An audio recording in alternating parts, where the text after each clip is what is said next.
యేసు ప్రభువు జనులకు ఈ విధంగా బోధించెను.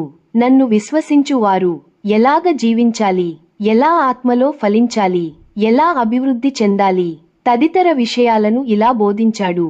నా తండ్రి వ్యవసాయకుడు, నేను ద్రాక్షావల్లి చెట్టును, మీరందరూ తీగలు. ఎవరైతే నా యందు అంటుకట్టబడి ఉండుదురో వారు ఏమి అడిగినను వారి కది అనుగ్రహింపబడును. మరియు నాయందు ఎవరు నిలిచియుందురో, ఎవరి యందు నేను నిలిచియుందునో వారు బహుగా ఫలించుదురు. నాకు వేరుగా ఉండి మీరు ఏమీ చేయలేరు, ఏదియూ సాధించలేరు. మీరు నన్ను విశ్వసించి నా యందు నిలిచియుండని ఎడల వారు పనికిరాని తీగల వలె బయటకు పెరికి వేయబడి అగ్నిలో కాల్చబడును. తండ్రి నన్ను ఎలాగ ప్రేమించుచున్నాడో అలాగే మిమ్మల్ని నేను ప్రేమించుచున్నాను.